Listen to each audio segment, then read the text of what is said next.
It had all the makings of another senseless, searing tragedy. A young, white, mentally ill man easily lays hands on a military assault rifle, loads up on 500 rounds of ammunition, and arrives at a school to unleash the horrors of his sickness on children, their families, a community, and our eroding sense of security in an increasingly uncertain world. But something remarkable happened, maybe even a miracle. Before the gunman could begin his savage stroll through the halls, he encountered a staff woman in the school office. The too aptly named Antoinette Tuff calmly, thoughtfully, and courageously engaged the gunman in conversation, even calling him back into the room when he moved to leave and spew his deadly intention. While trained in handling trespassers, there was more to Tuff's outreach to this would-be mass murderer than the form of her approach. It was the substance of her message that had the greatest impact. Words from the heart that moved him to do the right thing in the most wrong of moments. She shared her own struggles and how she overcame them. And then she offered something as wondrous as it was incredible. She told this desperate soul that she loved him, that she was proud of him, and that she knew he regretted what he was doing. In that critical instant, in that split second between the struggles of a single life and the prospect of a reign of terror, heart touched heart, averting yet another atrocity in our seemingly endless trail of tears. Antoinette Tuff saved lives, including the gunman's, disarming him not with greater firepower, but with overwhelming soul power. By reaching out person to person, the lost and found to the still lost, she transcended even the bleakest of his sufferings, reminding him that despite it all, someone still cared if he lived or died. Someone still acknowledged his humanity. In later interviews, Tuff spurned the label of hero, citing her gratitude that God allowed her to be a vessel of the divine at a dark time. These recent events in Georgia highlight ongoing concerns about how we are dealing, or rather not dealing, with the critical issues of sensible gun safety and the treatment of mental illness in America. Each of these is worthy of at least a high Holy Day sermon, if not a full concerted effort of our temple community. But there is something else underlying this and so many other challenges and crises in our city, our nation, and our world. Much of what ails us as individuals and as a society can be reduced to an ill as old as our time on earth itself. The growing plague of loneliness, isolation, and alienation from others. And like Antoinette Tuff, whose heroism grew from a full heart, each one of us, and all of us together, possess the cure to this sickness of the soul. What we've intuited for millennia has now been examined and proven by science. Loneliness is damaging at best, and at its worst, deadly. In an overview of recent studies, science journalist Judith Shulevitz describes the lethality of loneliness. How, for either want of intimacy or the failure of social networks, loneliness impairs us on a genetic and even on a molecular level. An epidemic of emptiness is growing into a public health crisis, as surveys reveal that 1/3 of us don't feel close to anyone at a given time. And as you might imagine, the statistics are even worse for the elderly. Shulevitz cites the poet W.H. Audin's instinctive conclusion that, quote, "We must love one another or die." Science confirms that through evolution, we are hardwired for relationships. We find it mentally and physically unpleasant to be outside of a circle of friends, and children raised without sufficient attention, love, and connection develop lifelong illness. The pain of isolation and exclusion causes real, demonstrable damage to our health. And in a conclusion that I couldn't have drawn better myself, one made even more credible in that it is borne out by the skeptics of science, an effective remedy for loneliness is a belief in a supernatural being and membership in a caring community like a synagogue. Belief in God and belonging to a temple not only lessen our perception of loneliness, they can remodel the very structures of our being on a molecular level. And again, as if written for this season of repentance and free will by a rabbi, a noted researcher concluded that we can turn the impact of loneliness around if we choose our life well. There are many manifestations of loneliness in our community and in our homes that, while less dramatic than Georgia or Newtown, are no less destructive and deadly.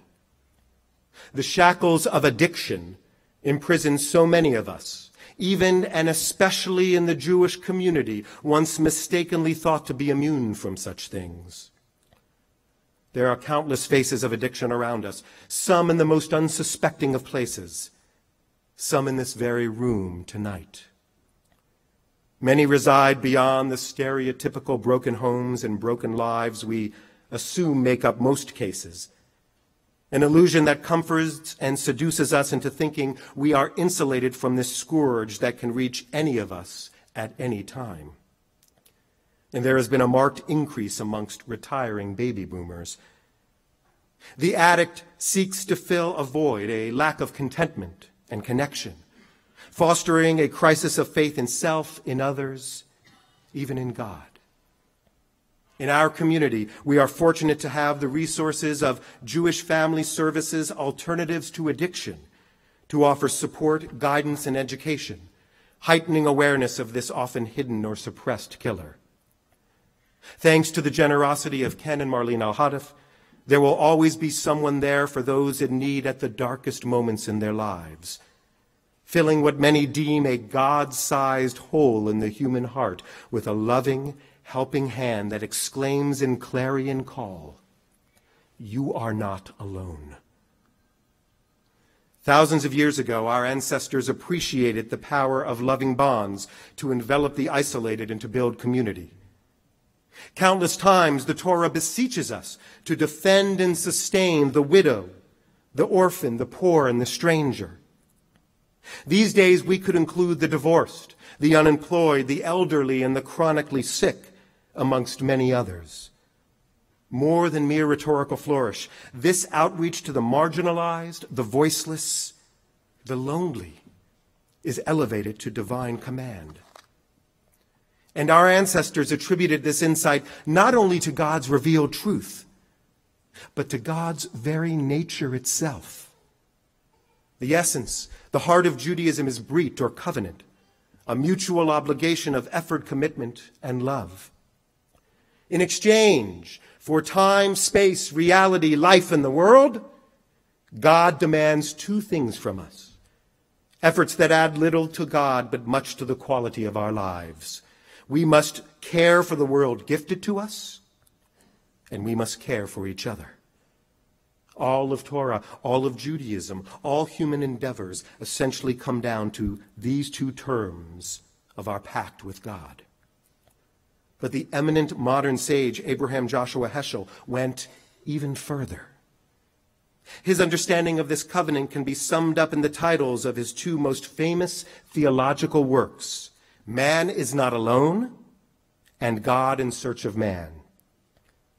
It seems obvious that we need God and need traditions like Judaism to give that search shape, structure, and meaning. But Heschel offers another astounding insight, one drawn from Jewish mysticism. God also needs us. While God is powerful, God's power is made manifest and greater when we fulfill the mitzvot, when we bring comfort, goodness, and holiness into the world. Even God gets lonely, longing for the fruits of creation to affirm God's presence and purpose. If even God needs company, If even God needs the comfort and blessing of relationship and community, how much more should we recognize this human need and seek to assuage it with the healing touch of the individual and the comforting embrace of the family and the congregation?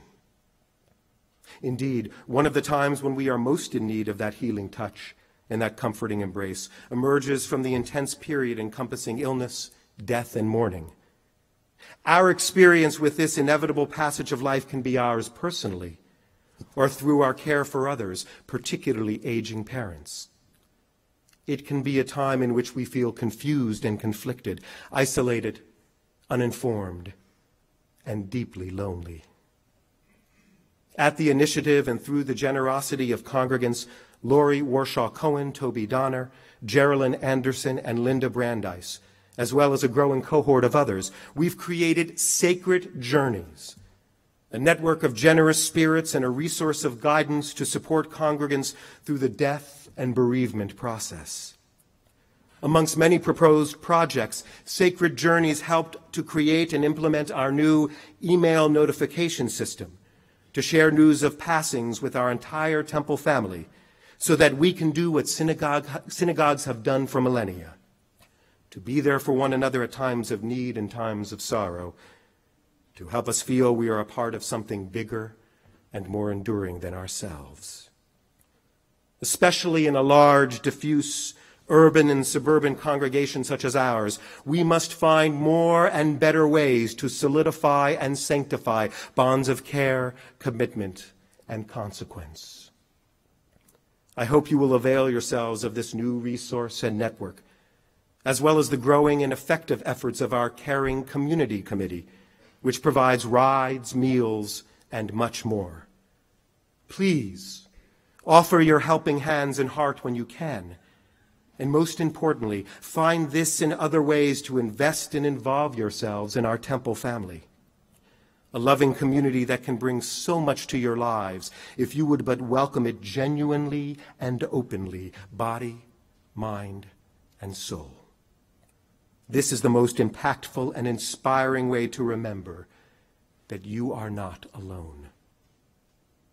In a time in which many question the utility, purpose, and meaning of synagogue membership, remembering that we are, have always been, and will always be about being there for each other when needed most is a gift we often take for granted. If you can move just a bit beyond the comfort zone of inertia, take a small leap. Put yourself out there for someone, for something that is meaningful because it is healing, because it can utterly transform you and others you touch. You will reap benefits and blessings beyond understanding. You will achieve something no less than a reaffirmation of our bond with the ultimate other through binding ourselves to needy, lonely, and longing others.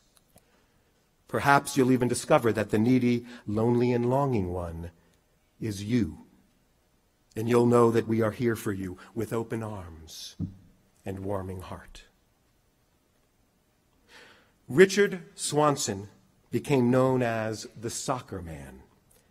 An adventurous dreamer, Swanson decided to do what others would consider unthinkable: to dribble a soccer ball 10,000 miles from Seattle to Rio de Janeiro in time for next year's World Cup. It was a daunting challenge and labor of love in support of the One World Football Project, providing soccer balls to kids in underdeveloped countries. But on the road, something magical, something amazing, maybe even something miraculous happened. Richard planned to rely upon the kindness and generosity of strangers for support and shelter. Through social media and growing reputation, Richard met and shared in the warm hospitality of so many folks. From full breakfasts to barbecues, from couch surfing to youth soccer games. And all along the way, he heard the encouraging chant, "Go Soccer Man." And along the way, Richard's journey became about something more than soccer. It became about people, as Richard discovered a happiness and fulfillment he could scarcely have imagined.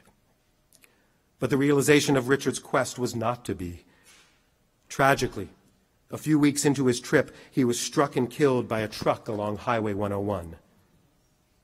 In remembering him, a friend shared a poignant epitaph, quote, "There was a void in Richard's life that only people could fill.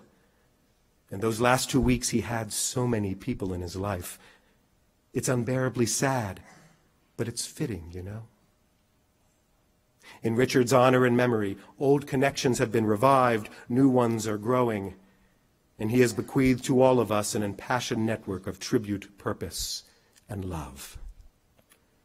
In this coming year of inevitable, far-flung conflict, social discord, and fear for the future, isolating, alienating forces that can make us feel desperately alone, let us not forget the vital need to look closer to home to find what is most important, what is most enduring, what is most powerful. The constant comfort of a caring community, the healing touch of a waiting hand, and the resilience that lies within each beating, brave, and beautiful human heart. Ken Yehi Ratzon, may this be God's will. Amen.